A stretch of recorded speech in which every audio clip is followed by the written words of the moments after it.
In product design and furniture design, people tend to try and make the perfect thing and then move on to the next one. But if you were in a car business or the phone business, you'd be upgrading the model every 6 months, or every year.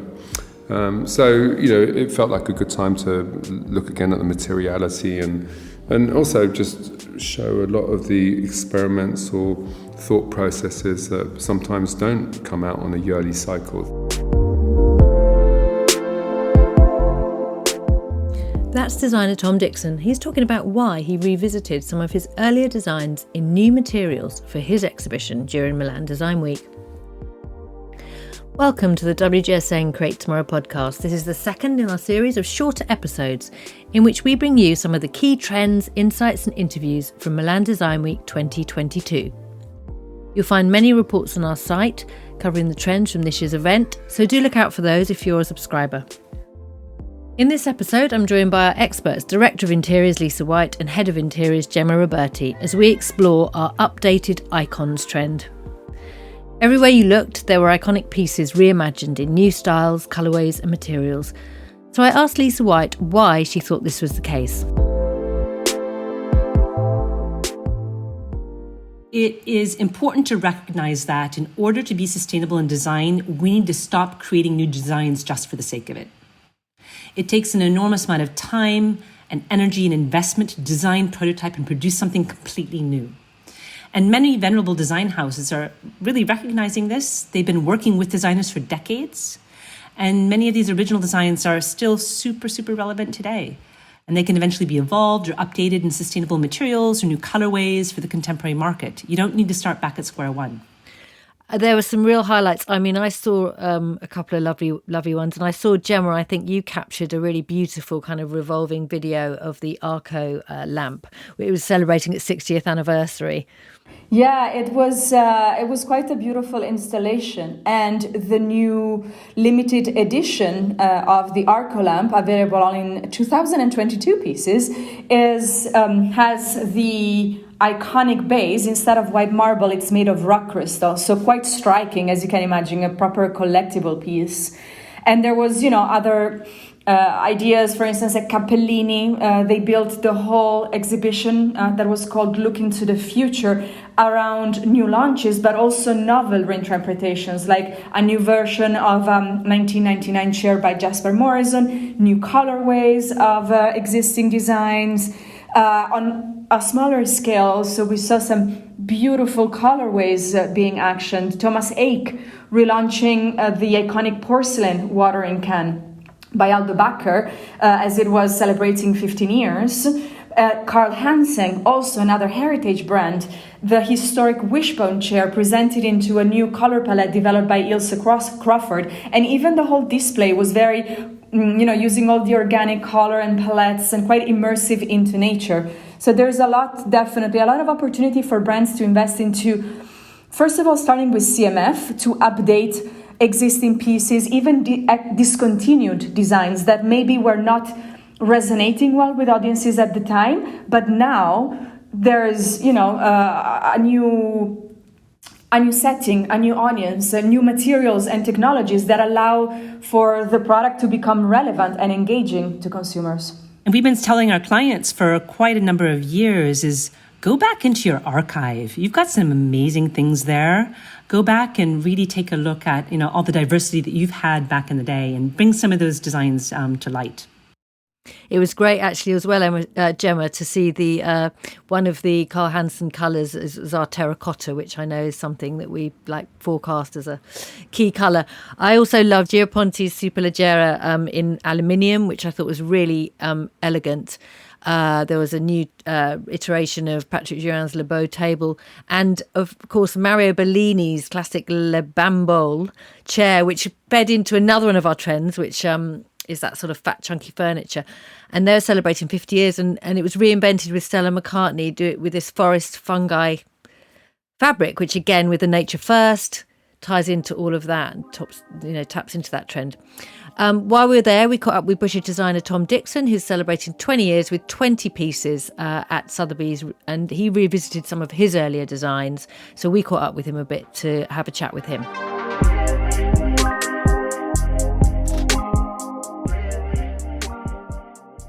I wanted to ask you how you feel Salone has changed over these years, because you've obviously been coming for a long time. What was your first Salone like?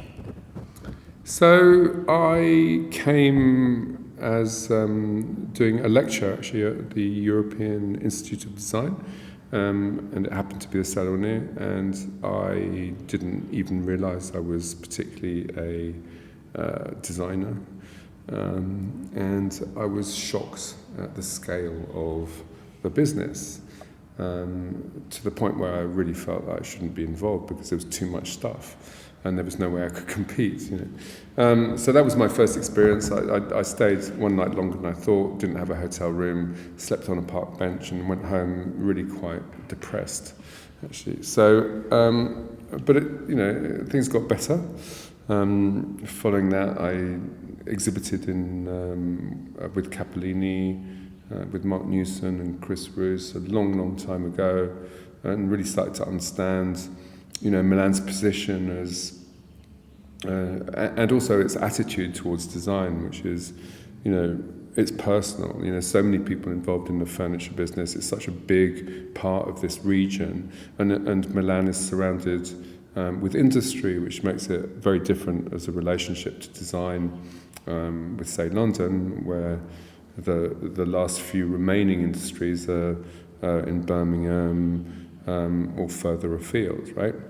So there's a personal relationship to design which I found really interesting, particularly working with the Italian family companies where the grandma would have an opinion about design. And it felt like home, really.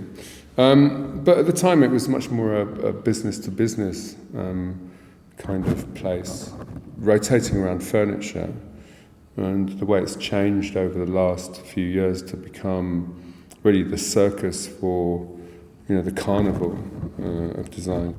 Let's talk about what you're doing here, because you've actually got this exhibition with the Sotheby's at Palazzo Cerboloni, and you've gone back over many of your sort of classic designs, and you're sort of reinventing them in more sustainable ways. Can you talk a little bit about that and maybe describe them a little bit, because we've got listeners rather than viewers?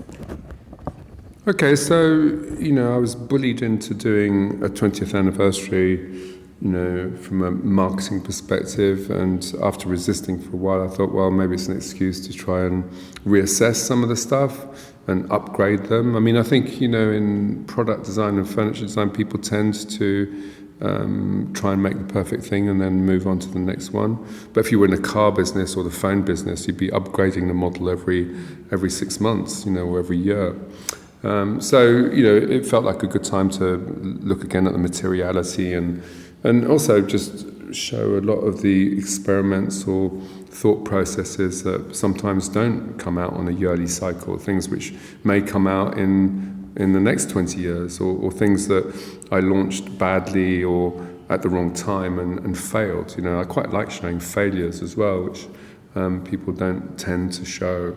You polish up your best bits and you do a product launch. You're not showing the things that didn't happen at that time for a variety of reasons. So it's it's a mixed show of quite chunky prototypes and experiments, particularly in sustainable materials, because that's now the most important bit of research every company should be doing, obviously.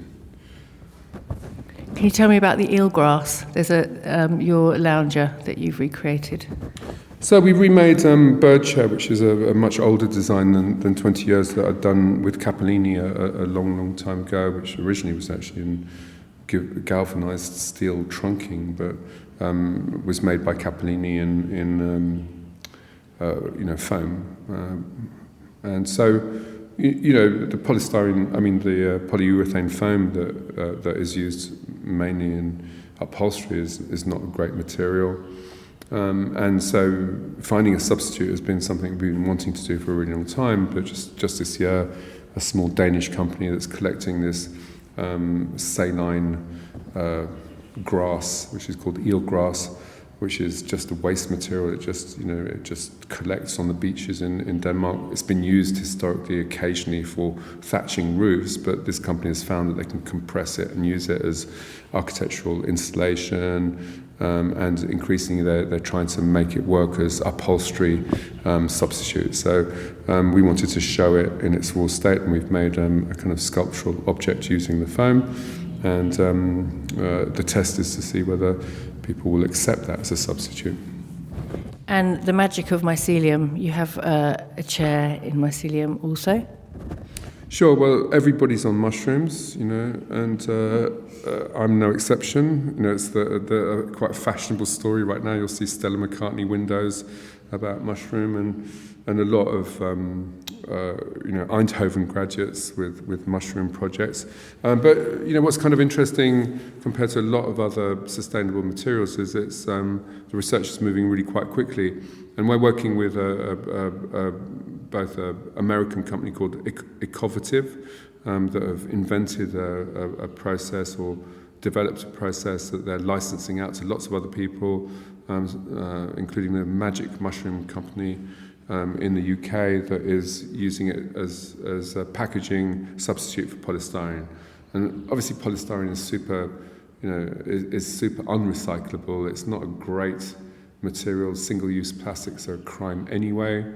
So as a result, we have found a material which is industrially produced and has a reasonable price, which is quite rare in some recycled materials. And instead of using it for packaging, we wanted to show it in some more permanent usage. And we've developed these tool perfume diffusers, actually. So they're architectural objects which are just a permanent means of making places smell fragrant, but it's just it was a showpiece. We're also developing wall panels and some architectural elements which should come through, and also showing it as an upholstery substitute as well.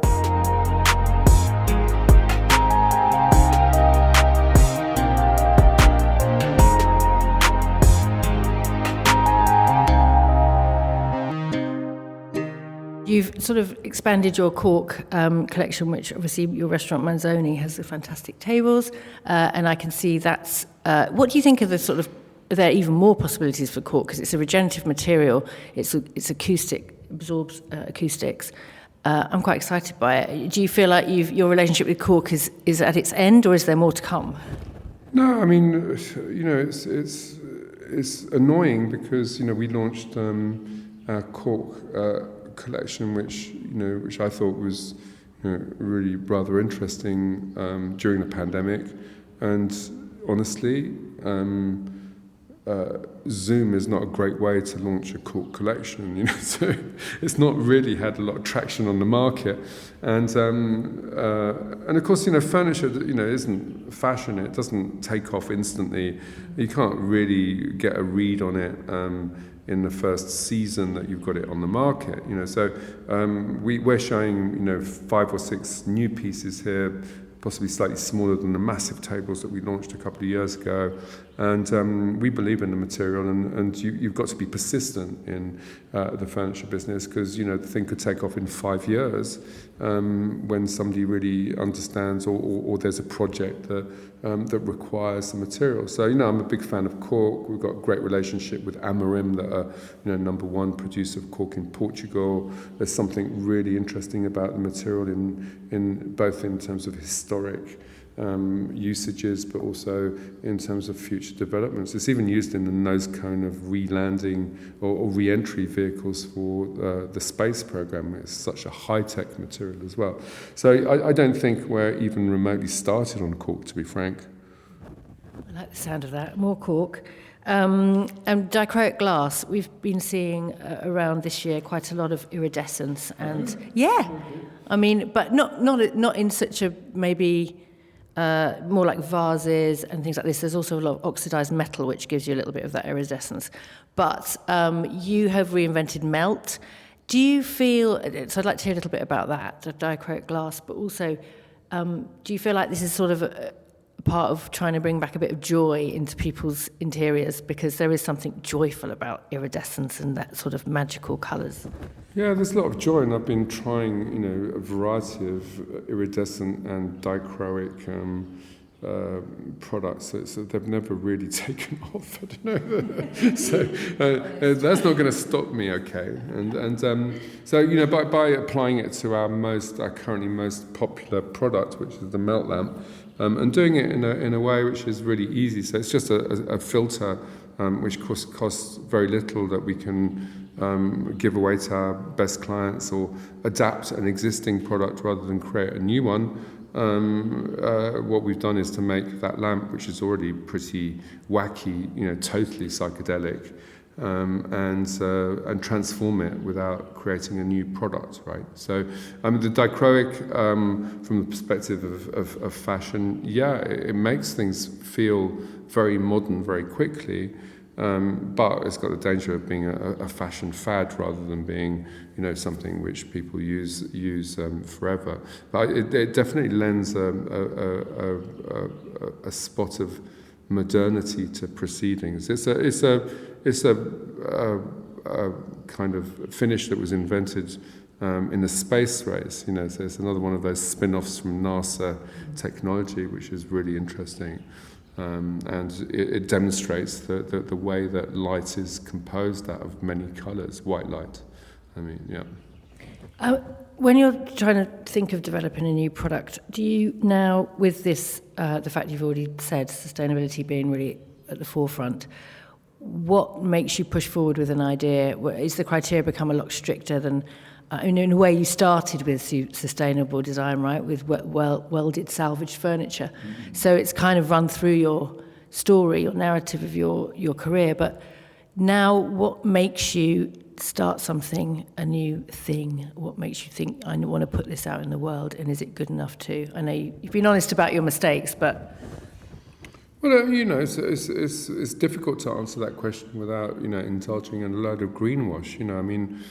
The only sustainable thing, as far as I can say, the properly sustainable thing, is not producing anything, which obviously we do. Yes, you're right. I started my career and things were simpler then. I went to the scrapyard, welded some stuff together and sold it, and that was sustainable. Yeah, it wasn't particularly comfortable or functional, but it was sustainable. And some people, Pete Einik, for instance, is continued to do that, and I'm very impressed with his ability to industrialize the recycling. Now, from our perspective, I think what we're doing is doing what the bare minimum that everybody should be doing, which is working out what we can do to reduce our footprint. I think the reality, which has been demonstrated actually by the LED revolution, is that it requires designers, brands, but particularly governments and scientists to really make the difference. So the LED story is interesting, because this was something that was a way of making light which was much too expensive for the consumer, which was seen as ugly way of illuminating. And it was only a lot of work in industrial development, mass production, and government legislation starting off in California that changed how people light their homes. And that's been, I think that's a demonstration of how it has to work with government, industry, and consumers, and then designers are sort of acting as a catalyst along the way.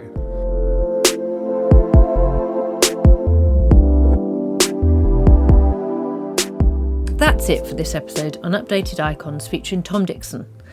Our Milan Design Week special series continues tomorrow, when we'll be exploring another trend from the 2022 event. You'll find much more information and inspiration in the Milan-focused reports on our subscribers site. You'll also find images relating to the projects discussed in this episode on our Instagram platform, which is @WGSN, and you'll find those on the stories and then the interiors highlights section. Tomorrow we'll be back to talk about our third trend with Lisa and Gemma, and you'll also hear from the French designer Mathieu Lehaneur, British designer Faye Toogood, and the creators of the huggable chair. If you want to find out how to subscribe, head over to WGSN.com to discover how you can get access to our service. We're constantly publishing new content focusing on how we can design a brighter, better future for our industries, and that includes food and drink, interiors, beauty, fashion, and consumer tech. You can subscribe to the show on all major podcast platforms, and if you like what you've heard, why not leave us a rating and review on iTunes? That just leaves me to thank our producer, Roland Bodenham, and there'll be more from us tomorrow.